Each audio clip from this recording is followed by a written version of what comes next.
اعوذ باللہ من الشیطان الرجیم بسم اللہ الرحمن الرحیم الحمد للہ وکفی وسلام علی عبادہ الذین اصطفی خصوصا علی ابی القاسم محمد المصطفی اللہم صل علی محمد وعلی محمد ثم الصلاة والسلام علی اہل بیتہ الطیبین الطاہرین الشرفاء الذین اذهب اللہ عنہم الرجس وطہرہم تطہیرا اللہم صلی علی محمد ولعنت اللہ علی اعدائہما من یومنا ھذا الی یوم الجزاء اما بعد فقد قال اللہ تبارکہ وتعالی فی کلامہ المجید وہو قولہ الحق بسم اللہ الرحمن الرحیم وما خلقت الجن والانس الا لیعبدون صلوات بآواز بلند۔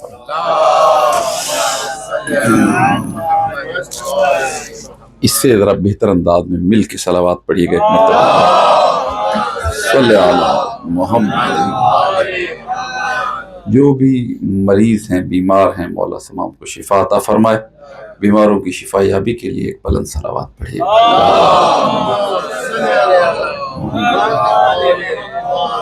مولا ہمارا یہاں آنا عبادت میں شمار فرمائے، ہم سب کو، آپ کو، مجھے۔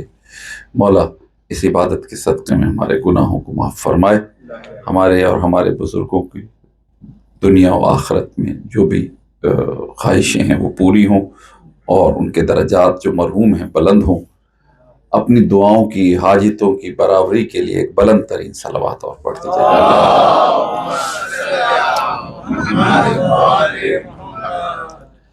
امام زمان علیہ السلام کی تعجیل ظہور کے لیے ایک اور بلند صلوات پڑھتے جائیں۔ اللہم صلی علی محمد۔ مختصر سی گفتگو، لیکن کوشش ہوگی چونکہ آج مخصوص ذکر کے حوالے سے تابوت ہے میرے چوتھے مولا کا، چوتھے امام کا، تو اس حوالے سے ساری گفتگو لے کے چلنا چاہتا ہوں تاکہ مخصوص رہے اپنے مولا کے ذکر پر ساری کی ساری گفتگو۔ دیکھیے، کائنات میں جتنی بھی موجودات، مخلوقات ہیں، ان میں صرف دو ایسی ہیں جنہیں تکلیف شرعی دی گئی ہے، جن اور انسان۔ جنات کی ہم بات اس لیے نہیں کرتے کہ کوئی یہ نہ سمجھے کہ جنات بھی یہاں بیٹھے ہوئے ہیں، تو اس صرف انسانوں کی بات کرتا ہوں، لیکن از روئے قرآن جن اور انس دو مخلوقات ہیں جنہیں تکلیف شرعی، اور انہی دونوں مخلوقات میں مسلمان بھی ہوتے ہیں، کافر بھی ہوتے ہیں، یہودی بھی ہوتے ہیں، نصرانی بھی ہوتے ہیں، ہر مذہب کے ہوتے ہیں۔ مقصد جو اللہ نے خلقت کا بیان کیا وہ بڑا سادہ سا ایک لفظی یہ ہے کہ وَمَا خَلَقْتُ الْجِنَّ وَالْإِنسَ إِلَّا لِيَعْبُدُونَ، ہم نے پیدا ہی نہیں کیا۔ یعنی یہ کسی گفتگو کا ایک بہترین انداز ہوتا ہے جس کے اندر ایبسلیوٹ ہو جاتی ہے، بات مطلق ہو جاتی، اس میں کوئی ادھر ادھر نکلنے کی گنجائش نہیں رہ جاتی۔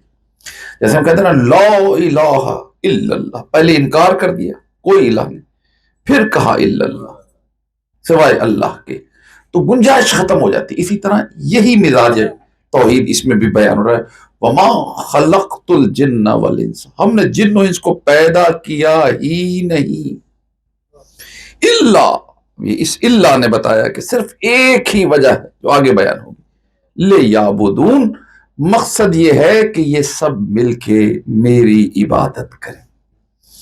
یہ ہے مقصد تخلیق۔ اب ان میں جو عبادت نہیں کرتے، جو کافر ہو گئے، جو مشرک ہو گئے، منافق ہو گئے، ان کو چھوڑے دیتے، عابدین کی محفل میں آ جاتے ہیں، جو عبادت کرنے والے ہیں ان کی محفل۔ ہر دور میں ایک سے بڑھ کے ایک عبادت کرنے والا، ٹھیک ہے، سمجھ ہی نہیں آتی۔ جناب نوح علیہ السلام نے فرمایا، جب انہیں فرشتوں نے بتایا کہ ایک دور ایسا آنے والا ہے جب لوگوں کی عمریں 60-65 سال ہوا کریں گی، تو انہوں نے کہا اگر میری اتنی زندگی ہوتی تو میں ایک سجدے میں ہی گزار دیتا۔ عبادت کا انداز ہے، اگر میری اتنی زندگی ہوتی تو میں صرف ایک ہی سجدے میں گزار دیتا۔ عبادت کا انداز ہر دور میں، ہر نبی کا، ہر پیغمبر کا، اس کے امتیوں میں ایک سے بڑھ کے ایک عبادت کا انداز چلتا رہا۔ ایک اصول ہے قبلہ، ہمارے دنیا کا ایک اصول ہے کہ ہمارے ہاں چونکہ ہماری زندگیاں محدود ہوتی ہیں اور ہم نے زندگی میں تھوڑا سا سفر طے کرنا ہوتا ہے، ہائی اسکول پڑھ لیا، پھر کالج چلے گئے، پھر کوئی مقدس یونیورسٹی بھی چلا گیا، ٹھیک ہے، آگے مطلب ماسٹرز وغیرہ میں چلا گیا، کالج میں ہی آپ کی بیچلرز ہو جاتی ہے، پاس ہو جاتے ہیں، پھر تو خیر جابوں وغیرہ میں آ جاتے ہیں۔ ہر گریڈ میں کوشش کی جاتی ہے، اسی طرح گیمز میں بھی ہوتا ہے کہ جو بہترین ان میں سے ثابت ہوتا ہے نا، جو ٹاپر ہوتا ہے، ابھی آج کل اولمپکس ہو رہی تھی، اس سے پہلے اور گیمز ہوتی ہیں، کرکٹ کے شوقین ہیں کرکٹ ہوتی ہے، اور گیموں کے شوقین ہیں، اس میں کیا ہوتا ہے، ایک بیسٹ جو پلیئر ہوتا ہے نا وہ اناؤنس کیا جاتا ہے، بیسٹ ٹیم پھر بیسٹ پلیئر اناؤنس کیا جاتا ہے، اور یہ بڑا ایک اعزاز ہوتا ہے کہ جناب اس سال یہ بیسٹ پلیئر ہے۔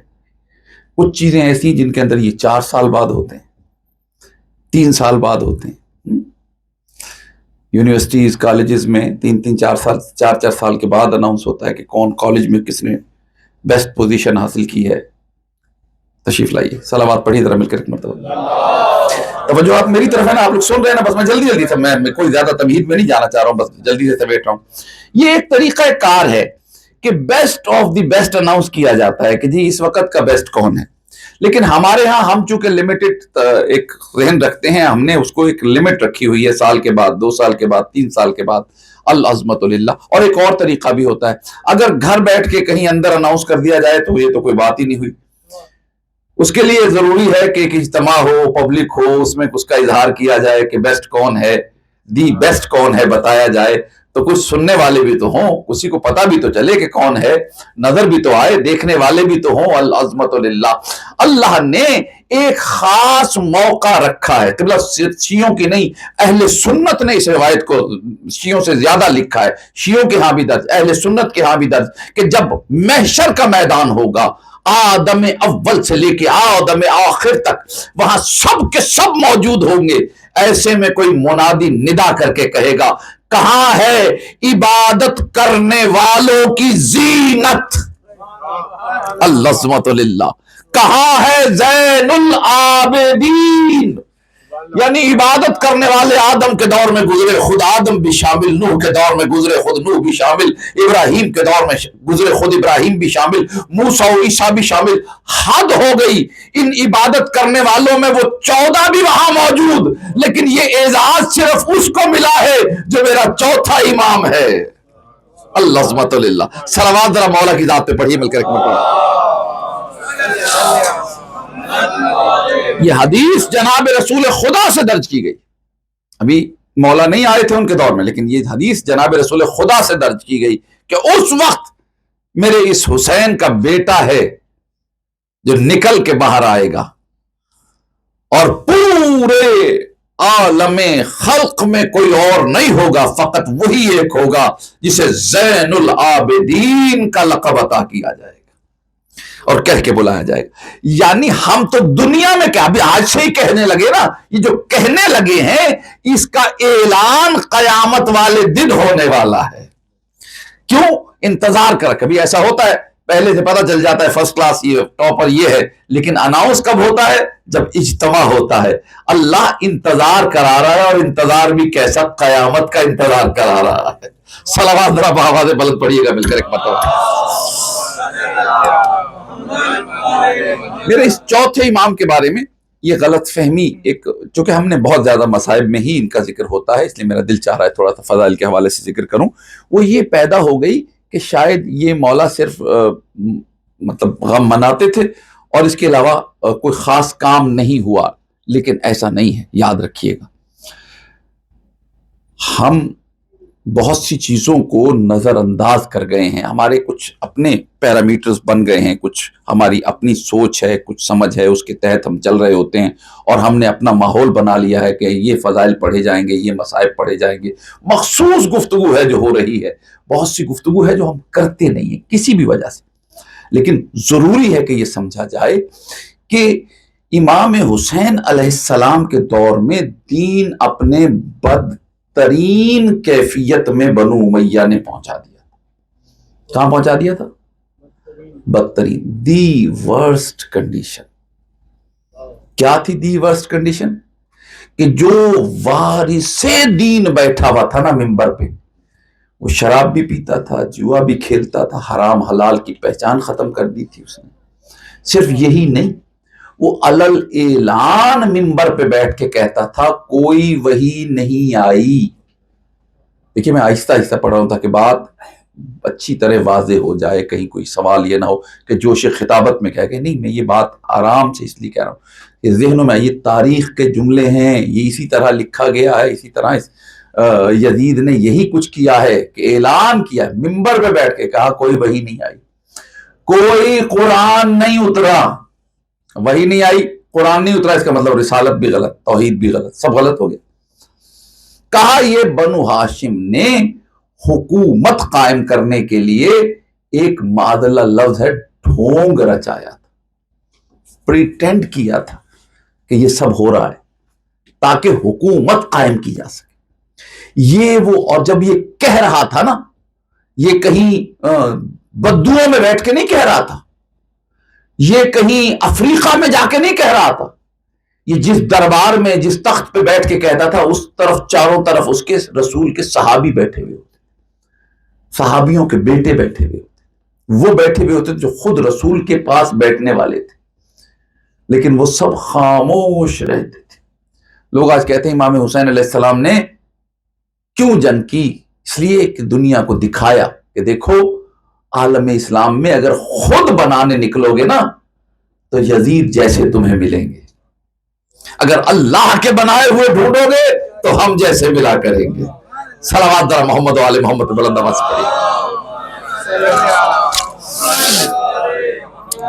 تو تھوڑا سا وقت اتنا نہیں ہے کہ اس کو بہت پھیلایا جائے. دین کو اس سے زیادہ وصف نہیں ہو سکتا تھا کہ انکار دین کر دیا تھا. اور انکار دین اگر عیسائی کرے تو کوئی بات نہیں، ہے عیسائی، وہ اسلام کا انکار کر رہا ہے، کر ہی رہا ہے. یہودی اگر اسلام کا انکار کرے تو کوئی بڑی بات نہیں، کرتا رہے. لیکن انکار اسلام مسلمان ہو کے کر رہا ہے. اچھا صرف مسلمان کرے تو بھی کرتا رہے، اس کی بات میں وہ وزن نہیں. مسلمانوں کا سربراہ ہو کے کر رہا ہے، مسلمانوں کا حاکم ہو کے کر رہا ہے.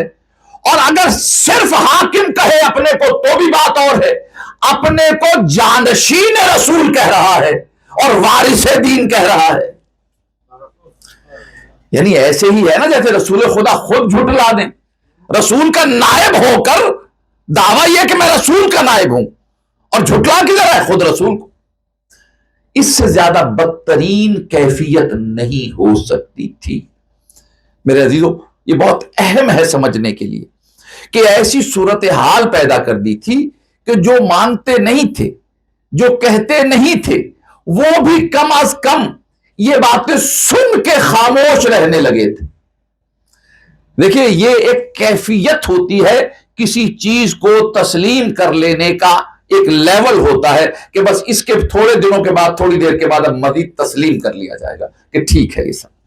ایسے میں امامت کی ذمہ داری آپ کے اور میرے چوتھے امام، امام علی زین العابدین علیہ السلام.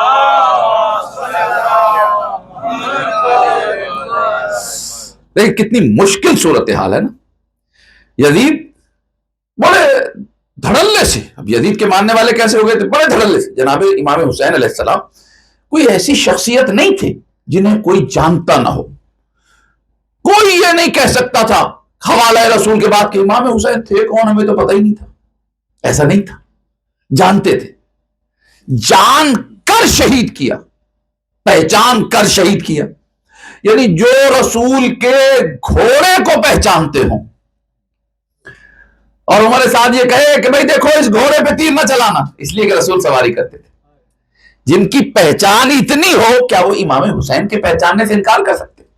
نہیں، پہچانتے تھے، خود رسول کا نواسا مانتے تھے، لیکن پھر شہید کر دیا.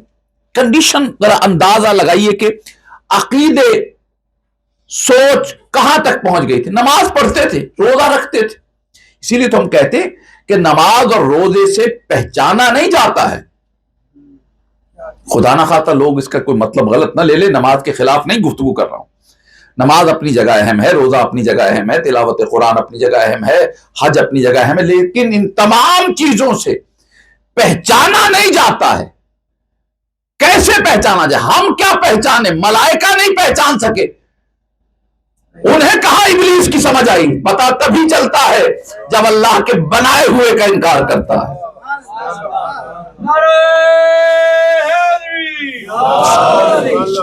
یہ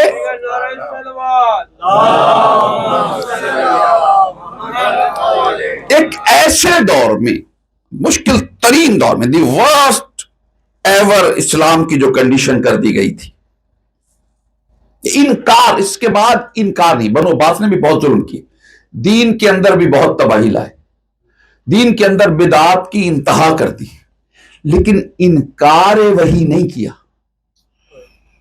انکار قرآن نہیں کیا. یعنی وحی کا انکار اور قرآن کا انکار، توحید اور رسالت دونوں کا انکار ہے، یہ نہیں کیا بنو عباس نے. بنو امیہ یعنی دنیا میں جو ورسٹ سچویشن پیدا کی تھی وہ بنو امیہ نے پیدا کی تھی یزید کے دور میں. اس حالت میں آپ کے اور میرے چوتھے امام کو امامت کی ذمہ داری ملی. اللہ سمت اللہ، دیکھیں کتنا مشکل دور ہے نا. اس مشکل دور میں دوبارہ سے دین کو زندگی عطا کرنا تھی، دین کو دوبارہ سے انسانوں کے جو مسلمان ہو چکے تھے اور بھٹک رہے تھے ان کے ذہنوں میں تازہ کرنا تھا. اور حالات یہ تھے کہ اگر اعلان امامت کرتے، ببانگ دہل گفتگو شروع کر دیتے تو ویسے ہی قتل کر دیے جاتے. ایسی صورتحال میں خاموشی کے ساتھ میرے مولا نے جو سب سے پہلا کام کیا وہ یہ کیا کہ بندوں کو یہ سمجھایا کہ وہ اللہ سے گفتگو کیسے کیا کریں. کیسا غضب کا کام شروع کیا نا. آغاز یہاں سے ہوا کہ بندوں کو سے یہ کہا جائے کہ یزید کیا کہتا ہے اور حکمران کیا کہتے ہیں، کوئی اور کیا کہتا ہے، اس کو چھوڑو، اب ہم تمہیں بتاتے ہیں، تمہارے مسائل ہیں، ہر آدمی کی پریشانیاں ہیں، اپنی جستجو میں ہیں، کسی کو کچھ نہیں مل رہا ہے، کسی کو کچھ نہیں مل رہا ہے، کسی کو صحت درکار ہے، کسی کو اولاد درکار ہے، کسی کو رزق درکار ہے، کسی کی کوئی پریشانی ہے. کہا تم اللہ کو پکارو، طریقہ ہم بتائیں گے، ہمارے طریقے سے اللہ کو پکارو، دیکھو اللہ کیسے تمہیں جواب دیتا ہے. العظمت اللہ. یہ پہلا بڑا کام ہے جو میرے مولا نے کیا. یعنی جس طرح قرآن میں اللہ کی گفتگو ہے جو اس نے بندوں سے کی ہے، اسی طرح صحیفہ سجادیہ میں وہ طریقہ گفتگو ہے جو بندے اللہ سے کرنے کے لیے اختیار کریں. تھوڑی چیز نہیں ہے. دیکھیے بہت خوبصورت انداز میں بندوں کو توحید کی طرف منتقل کیا. وہ ذہن جو بھٹک رہے تھے انہیں توحید کی طرف متوجہ کیا، اور بات ان سے شروع کی جو کسی نہ کسی انداز میں مستضعفین تھے، کسی نہ کسی انداز میں کمزور تھے، کسی نہ کسی انداز میں ضرورت مند تھے. دیکھیے یہ نہ سمجھیے گا کہ دولت مند ضرورت مند نہیں ہوتا، اس کو زیادہ مسائل کا شکار ہوتا ہے. اس کے یہ نہ سمجھے گا کہ جو نوجوان ہوتا ہے، صحت مند ہوتا ہے، اسے ضرورت نہیں ہوتی، اس کی اپنی ضروریات ہوتی ہیں، بوڑھے کی اپنی ضروریات ہوتی ہیں. ہر ضرورت مند چاہتا ہے کوئی ملجا و ماوا مل جائے. ایسے میں ہر ضرورت مند کو آہستہ آہستہ یہ پیغام پہنچایا، اور پھر ایک ضرورت مند نے دوسرے تک پہنچایا. اللہ سمت اللہ. یعنی منبر موجود نہیں ہے کہ منبر سے کھڑے ہو کے اعلان کریں, جمعے کے خطبے میں نہیں کہہ سکتے, اجتماع عام اکٹھا کر کے نہیں کہہ سکتے, لیکن ایک ضرورت مند سے جب کہا, اس نے دوسرے سے کہا, اس نے تیسرے سے کہا, چلتے چلتے یہ سلسلہ توحید دعا جو ہے, جو اللہ کو پکارنے کا سلسلہ ہے, وہ اس طرح عام ہوتا گیا کہ لوگوں کے ذہنوں میں علی ابن الحسین کی دعا کے ساتھ ساتھ توحید بھی منتقل ہوتی گئی, رسالت بھی مستحکم ہوتی گئی, قرآن پہ ایمان بھی آتا چلا گیا. صلوات ذرا محمد والے محمد پڑھی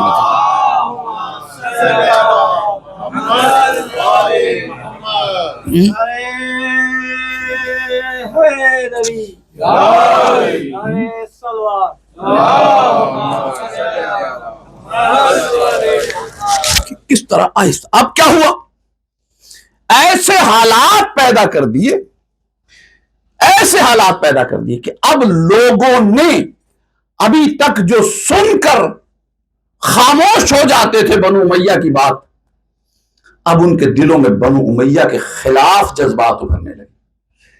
ارے ہماری تو دعا قبول ہوئی, اللہ نے ہمیں یہ عطا کیا, یہ اللہ کے خلاف بولتا ہے, یہ اللہ کے.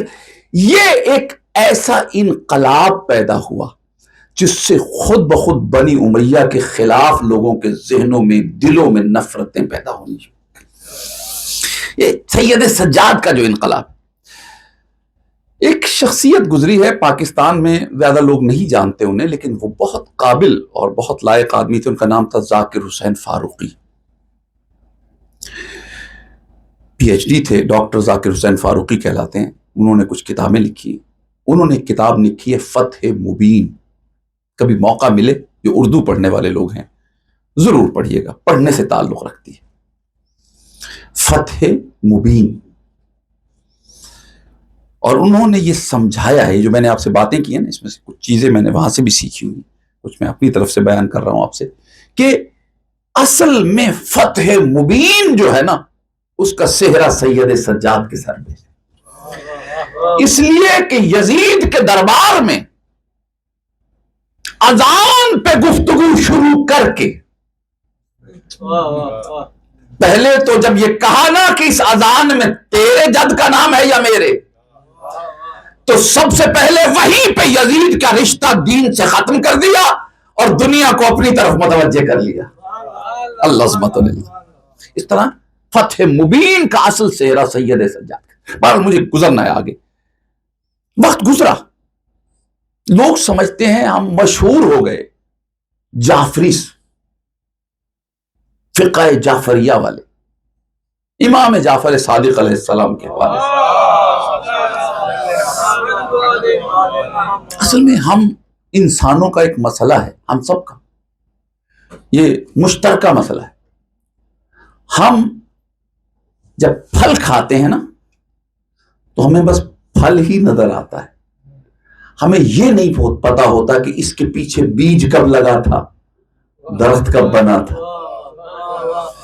ہمیں پھل ہی نظر آتا ہے.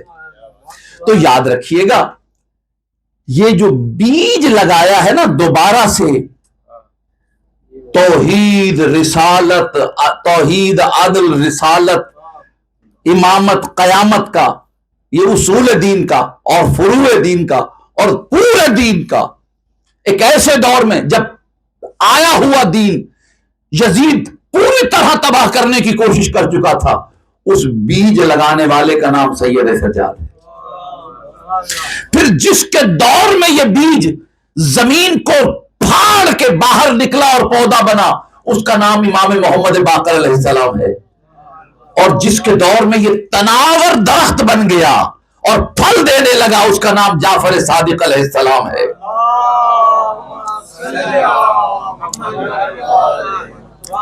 چھٹے امام کو یہ تمام چیزیں, یہ حالات مہیا کرنے کا آغاز میرے چوتھے امام کے دور سے ہوا.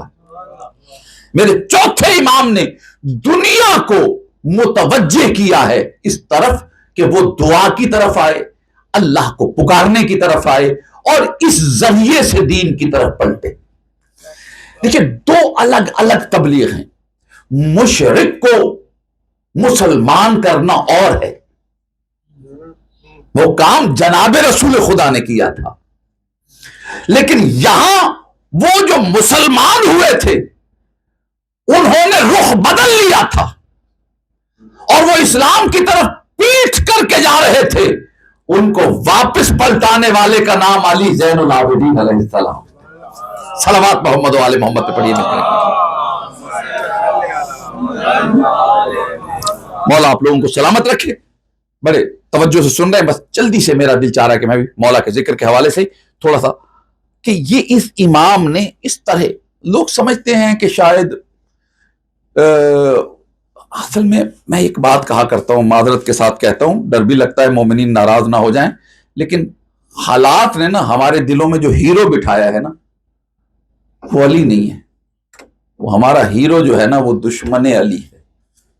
معذرت کے ساتھ کہہ رہا ہوں، ہمارا ہیرو وہ ہے جو چلتا ہے تو زمین ہلتی ہے.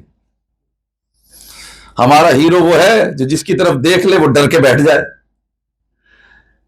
ہمارا ہیرو اخلاق کا بدترین نمونہ ہے، اور وہ نمونہ علی نہیں ہے.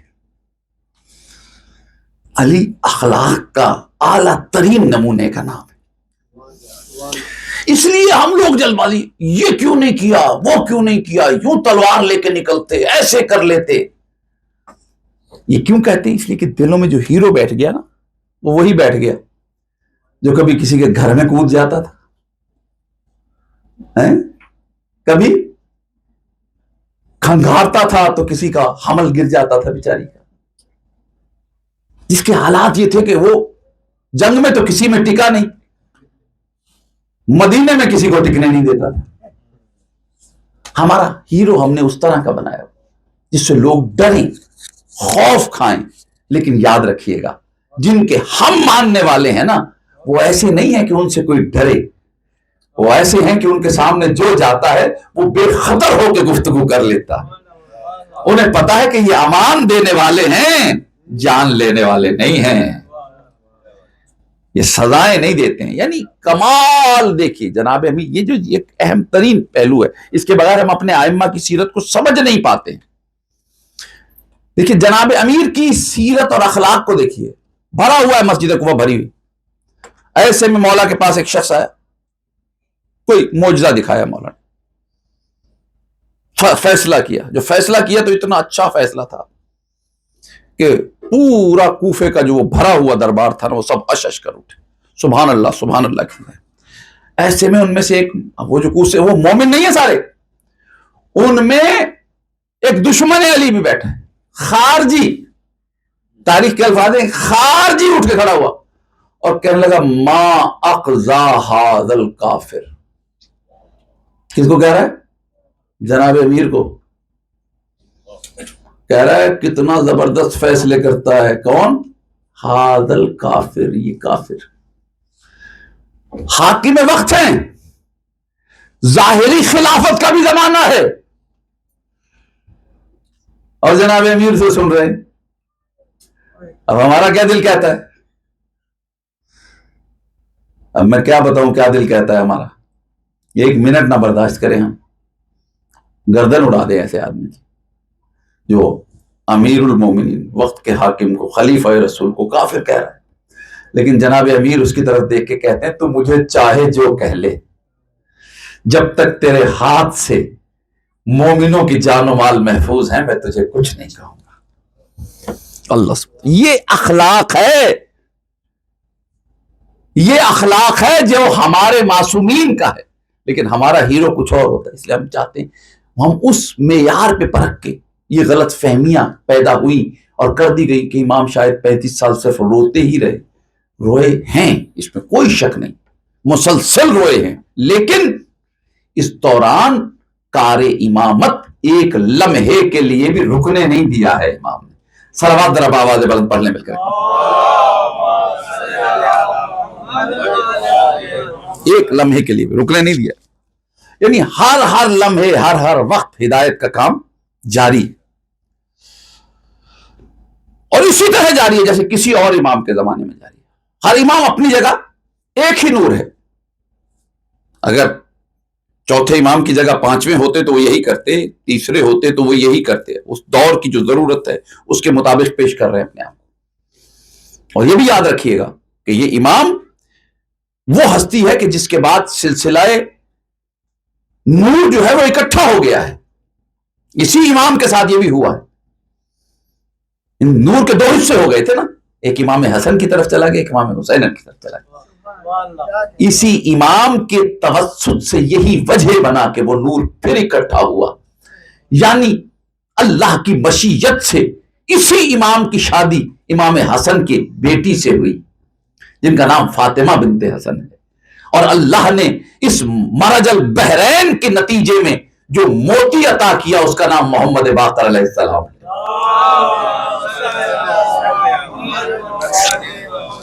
تو اب امام محمد باقر علیہ السلام کے بعد جتنی نسل چلی ہے نا سادات کی، وہ حسنی بھی ہیں حسینی بھی ہیں، یاد رکھیے گا، ان کے بعد جتنی نسل چلی ہے وہ حسنی بھی ہے حسینی بھی ہے، کیونکہ آگے وہ سلسلہ وہاں جمع ہو گیا۔ تو عزیزو، اس امام نے اس طرح اپنے اخلاق کے ذریعے سے ان بدترین حالات میں، اس وقت ایک بڑی تفصیل ہے، کبھی وقت ہو تو اس پہ بھی گفتگو ہو کہ کس طرح حفاظت کا اللہ نے انتظام کیا تھا۔ خود ایک طرف بیٹھے رہتے تھے، مدینے سے بھی نکل آئے تھے، مدینے کے باہر ایک بستی میں قیام کیا زیادہ، اس لیے کہ جب یہ واقعہ حرہ وغیرہ ہوا ہے مولا اہل بیت کو لے کے باہر آ گئے تھے اس سے پہلے۔ اور یہی طریقہ ہے کہ جو پریشان حال ہے وہ چلا جائے، اس کے مسئلے کا حل میرے مولا کے پاس۔ اگر کسی کو کوئی پریشانی ہے وہ آ جائے، حجت خدا اسے رستہ بتا دیتے۔ ایک بات ابھی کل ہوئی، رستے میں ہوئی، بار بار ہوئی، مجھ سے پوچھی گئی، وہ میں دہرانا چاہتا ہوں، پھر دہرا دوں تاکہ کوئی غلط فہمی بھی نہ رہے، اگر کسی کو دوبارہ بھی سننی ہو تو سن لے، ریکارڈنگ بھی آج کل قائم رہتی ہے۔ ایک شخص آیا قاتلان حسین میں سے امام سید سجاد علیہ السلام کے پاس، اور آ کے کہنے لگا کہ مولا میں آپ کے جد کے قاتلوں میں سے ہوں، آپ کے والد کے، آپ کے امام حسین کے قاتلوں میں سے ہوں، میں لشکر یزید میں شامل تھا، یہ بتائیے کہ میری بخشش کیسے ہو سکتی ہے؟ کیا کہا مولا سے؟ گھبرا کے نہ سنیں، ذرا توجہ سے سنیں میری بات۔ حجت خدا سے سوال کر رہا ہے، وہ جس کی بخشش ہو ہی نہیں سکتی۔ سوال کس سے کر رہا ہے؟ حجت خدا سے، کہ یا حجت خدا بتائیے، میں نے یہ جرم کیا ہے، میں مانتا ہوں، لیکن اب کیسے اللہ مجھے بخشے گا، مجھے راستہ بتائیے۔ مولا نے کہا نماز غفیلہ پڑھو۔ کیا پڑھو؟ نماز غفیلہ، مغرب اور عشاء کے درمیان پڑھی جاتی ہے گناہوں کے معافی کے لیے، بہت عظیم نماز ہے، 2 رکعت نماز پڑھی۔ یہ بات گھر میں پہنچی، جناب زینب نے سید سجاد کو بلوایا، کہا سجاد بیٹا، کیا اب اللہ میرے بھائی کے قاتلوں کو بھی معاف کر دے گا؟ کہا نہیں پھوپھی اماں، اللہ کبھی حسین کے بابا کے قاتلوں کو معاف نہیں کرے۔ کہا تو تم نے کیسے اس سے یہ کہا کہ نماز غفیلہ پڑھے تو اللہ اسے معاف کر دے گا؟ کہا پھوپھی اماں یہ صحیح ہے، اگر وہ نماز غفیلہ پڑھے تو اللہ معاف کر دے، لیکن اللہ اسے کبھی توفیق ہی نہیں دے گا کہ وہ نماز غفیلہ پڑھ سکے۔ تو یہ یاد رکھیے گا، یہ اسی امام نے بتایا ہے کہ دعا مانگنا بھی توفیق الہی سے ممکن ہوا کرتا ہے۔ یہ نہ سمجھنا کہ ہم نے دعا مانگی تھی تو ایسے ہو گیا، ہم گر گرائے تھے تو ایسے ہو گیا۔ دعا بھی وہی مانگتا ہے جسے توفیق الہی نصیب ہوا کرتی ہے۔ صلوات ذرا محمد و آل محمد پہ پڑھ دیجئے مل کر کے۔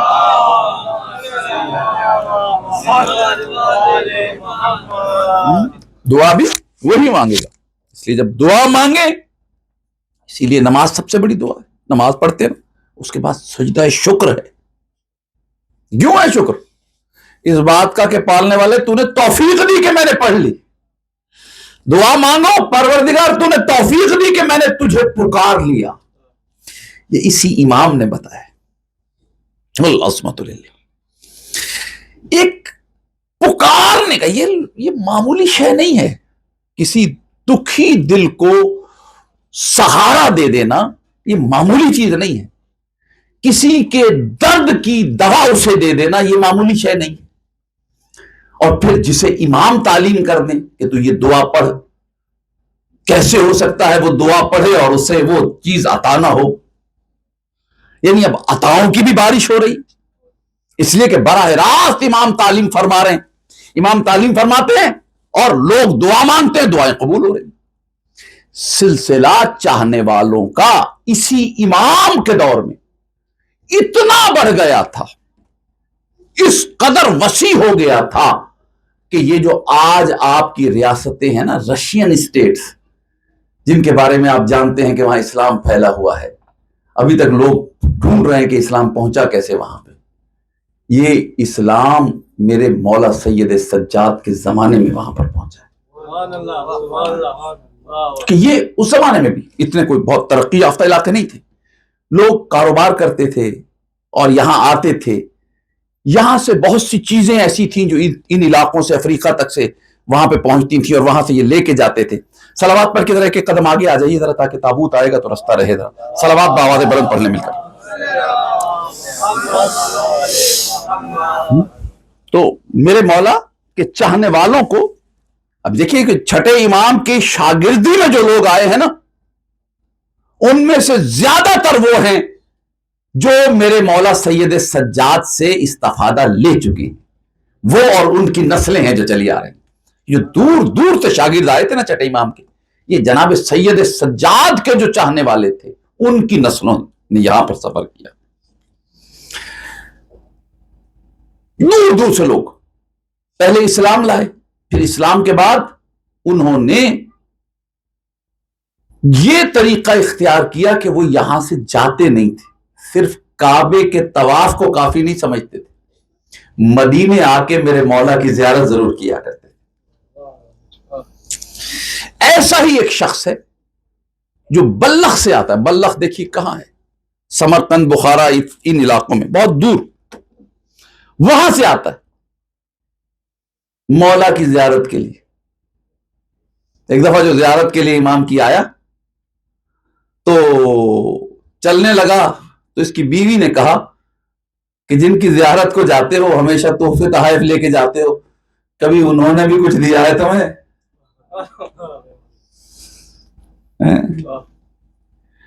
بھائی میں اب کیا کہوں، میاں بیوی کی گفتگو ہے۔ کہا کچھ انہوں نے بھی تمہیں دیا ہے؟ اس نے کہا دیکھیے عقیدے، یہ آج ہم سے لوگ کہتے ہیں کہ آپ ایسی کیسی باتیں کرتے ہیں، اٹھا لیں مناقب کی ساری کتابوں میں یہ واقعہ موجود ہے۔ اس نے اپنی زوجہ سے کہا خبردار ایسی بات زبان سے نہ نکالنا، تو بلخ میں بیٹھ کے بات کرے گی، مولا مدینے میں سن لیں گے۔ اللہ سمت اللہ، یہ عقیدے ہوں تو پھر مومن گناہ کیسے کرے؟ یہی تو عقیدے نہیں، ہم سمجھتے ہمیں کوئی دیکھ ہی نہیں رہا، جو مرضی کرتے پھریں۔ جب یہ عقیدہ ہو جائے کہ خبردار کوئی کام کریں گے مولا دیکھ رہے ہیں، ہمارا امام ہمیں دیکھ رہے ہیں، پھر انسان، بھائی ابا جی دیکھ رہے ہوں تو بیٹا سگریٹ نہیں پیتا، تو کوئی امام کو اپنے باپ جتنی عزت بھی نہیں دے گا کیا؟ اگر یہ یقین ہو جائے کہ میرا امام مجھے دیکھ رہا ہے، کیسے ممکن ہے کہ پھر اس کا اخلاق، اس کا کردار سنور جائے؟ لیکن یہ یقین ہونا پہلے ضروری ہے کہ ہمارا امام ہمیں دیکھتا ہے۔ صلوات ذرا بآواز بلند پڑھیے مل کر۔ اس نے کہا خبردار یہ بات آئندہ نہ کرنا، مولا سن لیتے ہیں۔ اس نے ہنس کے ٹال دیا اور یہ گیا مولا کے پاس پہنچا۔ اللہ سبحانہ اللہ، دیکھیے اختیار، دیکھیے امام کا۔ مولا کے پاس پہنچا، مولا نے کہا آ میں تیرے ہاتھ دھلاؤں۔ یہ خراق دیکھیے قبلہ مولا کا۔ ہم سمجھتے ہیں کہ چودھری وہی ہے جو آگے لگا لگا کے رکھے لوگوں کو، میں بہت بڑا ہو گیا ہوں، میں کسی سے ہاتھ بھی کیوں ملاؤں، 4 انگلیاں ملا لوں گا بس، میں آیا ہوں تو آپ کھڑے کیوں نہیں ہوئے، اور میں آیا ہوں تو آپ نے ایسے کیوں نہیں کیا۔ یہ چیز ہمارے امام کی سیرت نہیں ہے۔ مہمان آیا ہے، اس سے کہہ رہے ہیں آ میں تیرے ہاتھ دھلاؤں۔ یہ اپنے امام کی سیرت دیکھیے کیسے کریم ہے وہ. اس نے ہاتھ جوڑے تھے کہ مولا یہ کیسے ہو سکتا ہے؟ کہا نہیں نہیں، میں جو کہہ رہا ہوں ہاتھ دھو. اللہ عصمت للہ. اس نے ہاتھ مولا کا حکم مان کے آگے کیے. مولا نے پانی ڈالا. پانی ڈالنے کے بعد کہا دیکھ تو صحیح کیا ہے. اب جو دیکھا تو یاقوت سرخ بن چکے. مولا نے پھر پانی ڈالا. کہا اب کیا ہے؟ اب جو دیکھا تو موتی بن چکے. پھر پانی ڈالا. اب جو دیکھا تو دیگر جواہرات میں تبدیل ہو گیا پانی. مولا نے کہا یہ سب اکٹھے کر اور اپنی زوجہ کو لے جا کے دینا. اس سے کہنا میرے مولا نے کہا ہے کہ یہ تیرے لیے تحفہ ہے تیرے امام کا. اللہ عصمت للہ. پہنچا جا کے زوجہ سے کہا میں نے کہا تھا نا امام سن لیں گے. پتہ لگ گیا امام کو تیری بات. یہ لے جواہرات، یہ بھیجیں مولا. دل میں اس کے نا اب مولا کا عشق جاگا. کہنے لگی جواہرات ایک طرف رکھے. کہا یہ نہیں چاہیے، اگلے سال وعدہ کر اکیلا نہیں جائے گا، مجھے ساتھ لے کے جائے گا. ہاں یاد رکھیے یہ امام کی بارگاہ ہے، جب بھی جانا ہو کوشش کریں اہل و عیال کے ساتھ جائیں. اس نے کہا جب جائے گا. کہا ٹھیک ہے. اگلے سال چل دیا بیگم کو لے کے، زوجہ بھی ساتھ. اب یہاں مطلب اختلافی گفتگو نہیں ہے کوئی. میں نے جو اختلافی ایک جملہ کہا ہے، کچھ لوگوں نے لکھا امام کے ہاتھ دھلے، کچھ نے لکھا اس کے ہاتھ دھلے، اس میں اختلاف ہے. لیکن اب جو جملہ کہہ رہے اس میں کوئی اختلاف نہیں. سرائے میں قیام کیا، وہاں بیوی اس کی بیمار ہوئی اور وہیں اسے موت آ گئی. مدینے پہنچ چکا تھا. اس نے کہا میں مولا کی زیارت کر لوں، پھر مولا سے درخواست کروں گا کہ غسل و کفن کا کچھ بندوبست کروں. مولا کی بارگاہ میں پہنچا. ابھی کھڑا ہے، مولا کو سلام کیا. مولا نے بیٹھنے کو نہیں کہا. پہلا سوال کیا زوجہ کو لے کے کیوں نہیں آیا؟ کیا کہتا؟ مولا لایا تو تھا، سرائے میں ہے، زندہ نہیں ہے، مر چکی ہے. اب یہاں سنیے گا جو روایات لکھی گئی. مولا نے مصلی عبادت کو بچھایا، 2 رکعت نماز پڑھی، دست دعا بلند کیے. پالنے والے میری چاہنے والی آئی ہے، محبت کرنے والی آئی ہے، اسے زندگی عطا فرما. اور اس سے کہا جا تیری زوجہ زندہ ہو گئی. اب یہ بھی بیٹھا نہیں، بات ایسی تھی. انہی قدموں پلٹا. اب جو سرائے میں آیا تو دیکھا وہ بیٹھی ہوئی ہے زندہ سلامت. اسے کہا تو زندہ ہو گئی؟ کہا ہاں مجھے زندگی مل گئی. اچھا بس مجھے مولا کے پاس لے چل. اب یہ لے کے مولا کے پاس چلا. جیسے ہی مولا کی بارگاہ میں پہنچا نا، اس نے چیخ کے اپنے شوہر سے کہا یہی ہیں جنہوں نے مجھے زندگی دی ہے، یہی ہیں جنہوں نے مجھے زندگی عطا کی ہے، یہی ہے جنہوں نے ملک الموت سے کہا کہ ہم نے اس کی 30 سال زندگی بڑھا دی ہے. 30 ایئرز. اب یہاں لوگ سوال کرتے ہیں کہ یہ کیا بات ہوئی؟ یہاں تو دعا مانگی تھی، نماز پڑھی تھی، وہاں حکم دے رہے ہیں. تو یاد رکھیے گا یہ نماز پڑھ کے دعا اسی لیے مانگتے ہیں تاکہ اللہ کی توحید سلامت رہے. اور یہ حکم ملائکہ کو اس لیے دیتے ہیں تاکہ نظام کائنات چلتا رہے. صلوات محمد و آل محمد بلند آواز پڑھیے.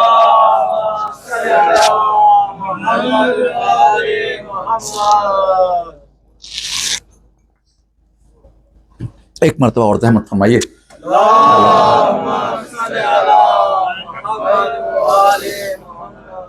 یاد رکھیے یہ امام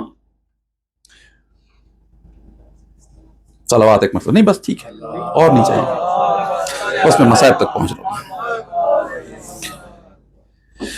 اس چوتھے امام کی بدولت آج فقہ جعفریہ ہمارے پاس ہے. اس چوتھے امام کی محنتیں ہیں. لوگ سمجھتے ہیں بنو عباس نے بنو امیہ کو صرف قتل کیا انہوں نے، لیکن ان کے خلاف جو نفرت پیدا ہوئی، جو انہیں غلط جانا گیا، وہ امام سید سجاد کی تعلیمات کا نتیجہ. تعلیمات امام تھی کہ دنیا کو توحید جو محو کر دی گئی تھی، ایسے جیسے کسی کی نظر کمزور ہو، اسے صاف دکھائی نہ دے، دھندلا ہو جائے. اس دھندلی ہوتی ہوئی توحید کو، اللہ کے پہچان کو، اللہ کے عرفان کو واضح کیا دنیا پہ میرے مولا سید حجاز. یہ اور بات ہے، اس کے لیے صبر کیا. اس کا ایک لقب سید الساجدین ہے، زین العابدین ہے، اور ایک لقب سید الصابرین بھی ہے، صبر کرنے والوں کا سردار. یاد رکھنا، اس کا صبر ہر صبر کرنے والے سے بڑا ہے. جو صبر مشہور ہے نا تاریخ اسلام میں، وہ حضرت ایوب علیہ السلام کا ہے. صبر ایوب مشہور ہے، لیکن وہ صابر ہیں، سید الصابرین نہیں. بچوں کو سمجھایا کرتا ہوں، چھوٹے بھائیوں کو، بزرگوں کو سبق سناتا ہوں. کون ہے یہ؟ سید الصابرین. صبر ایوب اور ہے. ایوب کا صبر کچھ بھی نہیں ان کے مقابلے. میں جناب ایوب کی تاریخ بچوں کو ایک دو جملوں میں سنا دیا کرتا ہوں تاکہ سمجھ آ جائے کہ ہمارے مولا کا مقام صبر کیا ہے. بادشاہ تھے جناب ایوب،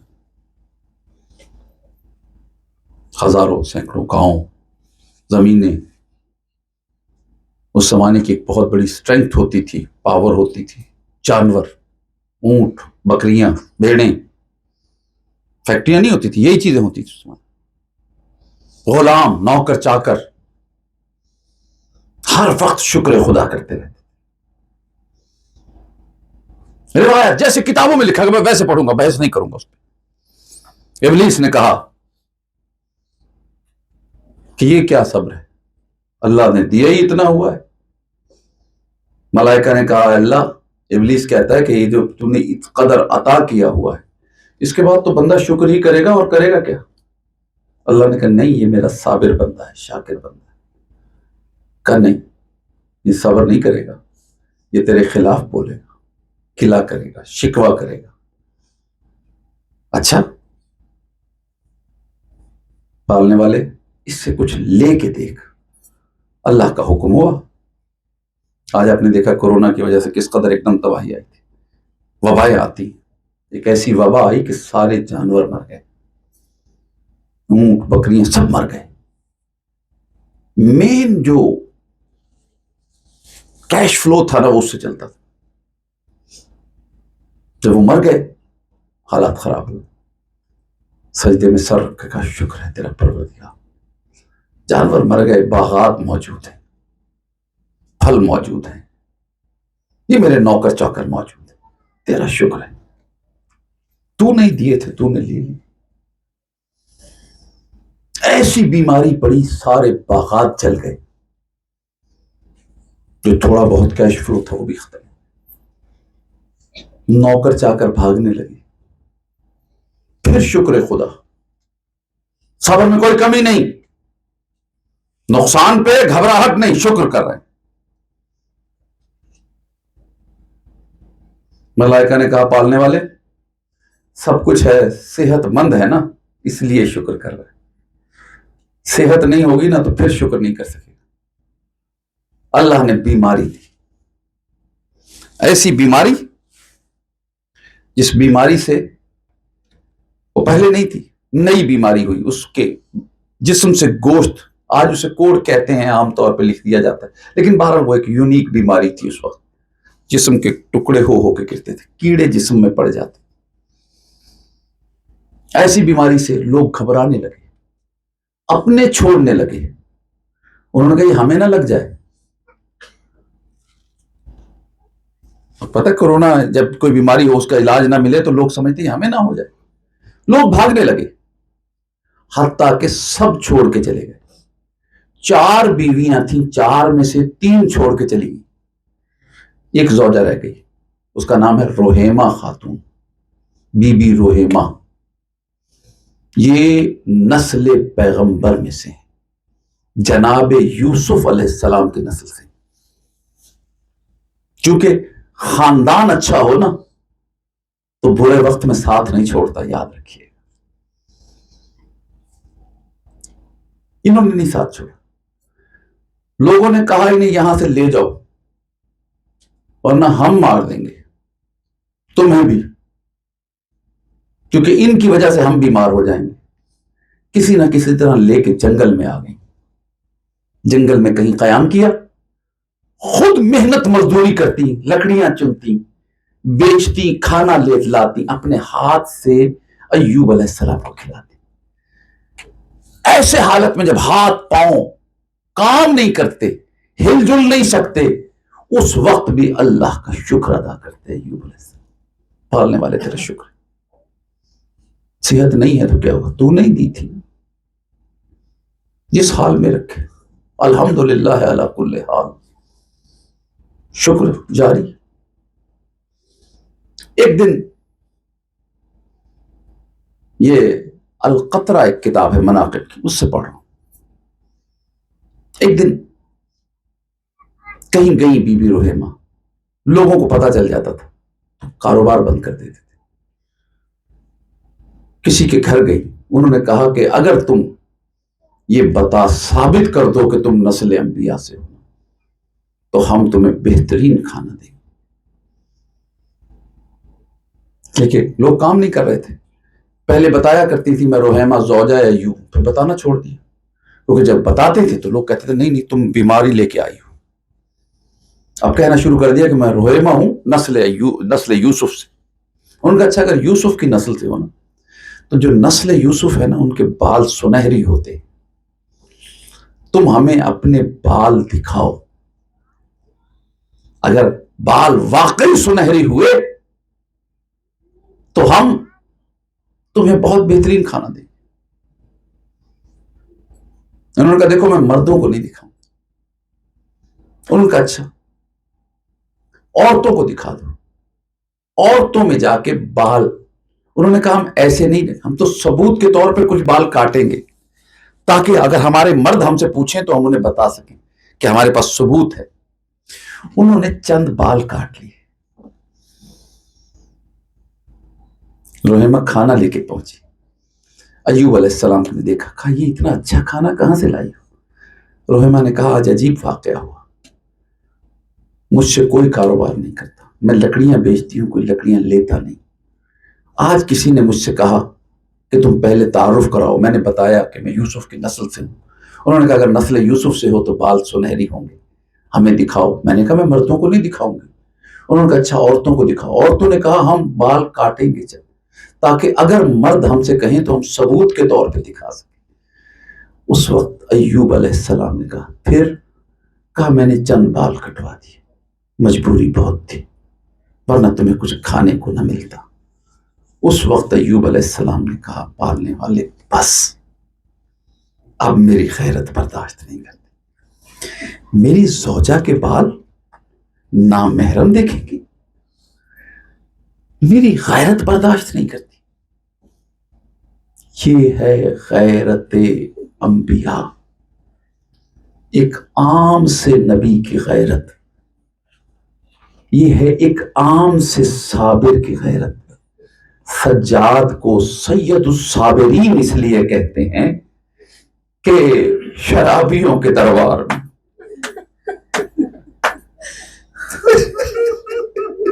کوفہ اور شام کے بازار میں علی اور نبی کی بیٹیاں تھی، بے ردا سر تھے.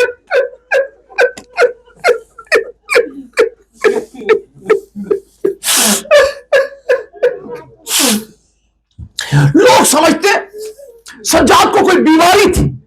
سجاد کی بیماری کا نام تھا غیرت. صابر ضرور ہے لیکن غیرت مند صابر ہے. ہاں اس کا آغاز کب ہوا تھا؟ جب کہا تھا بابا یہ اپنے ساتھیوں کے خیمے ذرا ہٹوا دیں یہاں سے. تو حسین نے کہا تھا سجاد آج کی رات مجھے مہلت دے دے، کل سے تو جانے زینب کا پردہ جانے.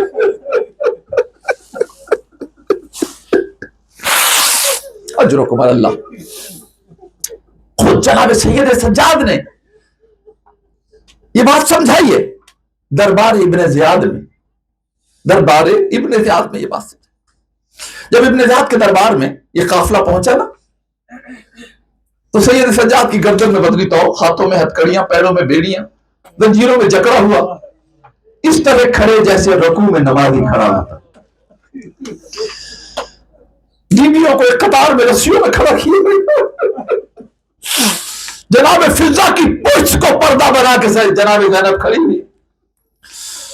ایسے میں دربار کی پچھلی کرسیوں سے ایک جوان اٹھا، ایک شخص اٹھا، اور آہستہ آہستہ چلتا ہوا سید سجاد کے پاس آیا اور آ کے کہنے لگا، اے قیدی، کیا تو بنی ہاشم سے تعلق رکھتا ہے؟ سجاد نے رو کے کہا، ہاں میں بنی ہاشم سے تعلق رکھتا ہوں۔ کہا میں حیران ہوں، تو کیسا بنی ہاشم کا جوان ہے؟ کچھ عرصہ پہلے اسی دربار میں ایک بنی ہاشم کا جوان آیا تھا، اس کی گردن میں بھی ایسا ہی بدنی توف تھا جیسا تیری گردن میں ہے، اسے بھی اسی طرح رسیوں سے زنجیروں سے جکڑا ہوا، وہ بھی بڑا زخمی تھا، لیکن جب وہ دربار میں آیا تو سینہ تنا ہوا تھا، گردن اٹھی ہوئی تھی، آنکھوں میں آنکھیں ڈال کے بات کرتا تھا۔ تو کیسا جوان ہے بنی ہاشم کا، اس توق نے تیری گردن کو جھکا دیا۔ سجاد نے رو کے کہا، اے شخص تو نے انصاف نہیں کیا، تو جس کا ذکر کر رہا ہے وہ کوئی غیر نہیں، میرا چچا مسلم ابن عقیل تھا۔ یاد کر جب وہ دربار میں آیا تھا تو اکیلا آیا تھا، میں جب دربار میں آیا ہوں اکیلا نہیں ہوں، میرے ساتھ علی و نبی کی بیٹیاں ہیں۔ ارے جب بھی سر اٹھانے کی کوشش کرتا ہوں مجھے بیویوں کے دو سر بڑھانا نظر آتے میری دا سر نظر آتے، میری دا سر مجھ سے دیکھے نہیں جاتے، اس لیے گردن جھک جاتی ہے۔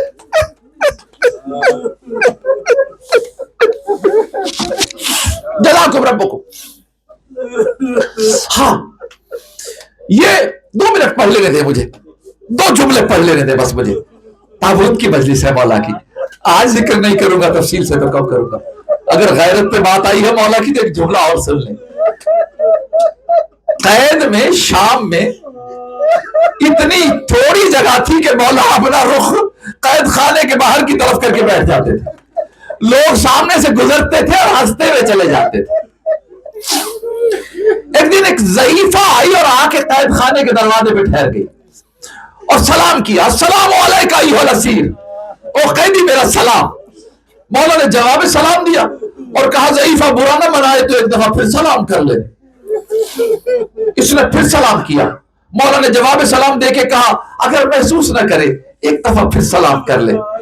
اس نے سلام کیا اور ساتھ ہی کہا قیدی لگتا ہے تجھے مدت سے کسی نے سلام نہیں کیا۔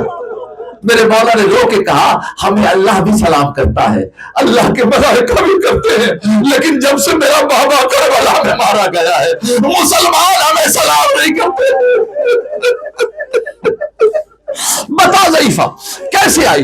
کہا میں نے سنا ہے اللہ قیدیوں کی دعائیں قبول کرتا ہے، میں یہاں سے گزرا کرتی تھی، تمہارا چہرہ دیکھتی تھی، نورانی چہرہ ہے، مجھے لگتا ہے تم بڑے خدا رسیدہ لوگ ہو، اللہ کی بارگاہ میں مقبول لوگ ہو، میرے بیٹے کے لیے دعا کرو، بیمار ہے، حکیموں نے جواب دے دیا ہے، دعا کرو اللہ اسے زندگی عطا کرے۔ سجاد نے ایک مرتبہ کہا ضعیفہ مجھے ساتھ لے چل، تیرے بیٹے کی زندگی کا میں سجاد ضامن ہوں۔ اچھا اتنی بڑی بات، جس طرح بھی ممکن ہوا اس نے ضمانتیں دے کے سید سجاد کو ہمراہ لیا، لے کے گھر کی طرف چلی، ابھی گھر نہیں پہنچی تھی، رستے میں تھی، یہ کوئی نوجوان دوڑتا ہوا آیا، کہا ضعیفہ ہم تجھے ڈھونڈتے پھر رہے ہیں، کہاں ہے تو؟ تیرا بیٹا مر گیا۔ یہ سننا تھا، سجاد کی طرف پلٹ کے دیکھا، کہا جس کے لیے لے کے جا رہی تھی وہ نہیں رہا، تو اب پلٹ جا، واپس چلا جا۔ رو کے سجاد نے کہا مجھے جانتی جو نہیں، میں نے ضمانت دی ہے زندگی کی، گھبرا نہیں، مجھے ساتھ لے کے چل۔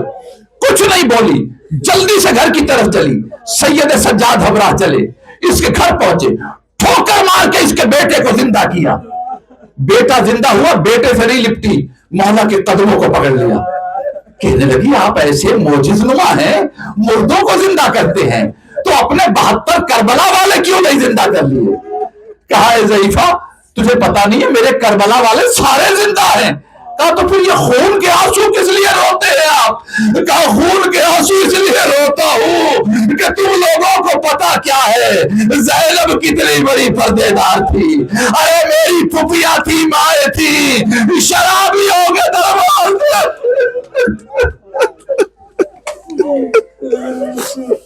آخری جملہ بس ایک جملہ سن لے ختم کر دو اسی پہ۔ جب مدینے آ گئے نا دستور یہ ہو گیا تھا مولا نکلتے تھے لوگ بازار بند کر دیتے تھے، دکانیں بند کر دیتے تھے، کہیں مولا کو شام کا بازار میں یاد آ جائے۔ ایک دن جو مولا نکلے کسی قصاب کو قصائی کو پتہ نہ چل سکا وہ جانور ذبح کر رہا تھا۔ مولا کو دیکھا، مولا قریب پہنچے، اسے پتہ نہیں چلا، مولا نے رونا شروع کر دیا۔ اب جو نگاہ پڑی نا گھبرا گیا، کہنے لگا مولا کیا ہوا، کیوں رو رہے ہیں؟ کہا بس اتنا بتا دے اسے پانی پلایا تھا نا؟ ہاں مولا ہم مسلمان ہیں، ہم پانی بھی پلاتے ہیں، ہم کھانا بھی کھلاتے ہیں، ہم بھوکے جانور کو پیاسے جانور کو ذبح نہیں کرتے۔ پر ایک مرتبہ مولا نے کربلا کی طرف رخ کیا اور رخ کر کے کہا اے میرا مظلوم بابا حسین، اے بابا جانور بھی ذبح کیا جاتا ہے، اسے بھی پیاسا ذبح نہیں کیا جاتا، میرا بابا بھوکا پیاسا ذبح کر دیا گیا۔ لعنت اللہ ماتم اللہ صلی یا حسین۔ بدلا ہوا ہے عالم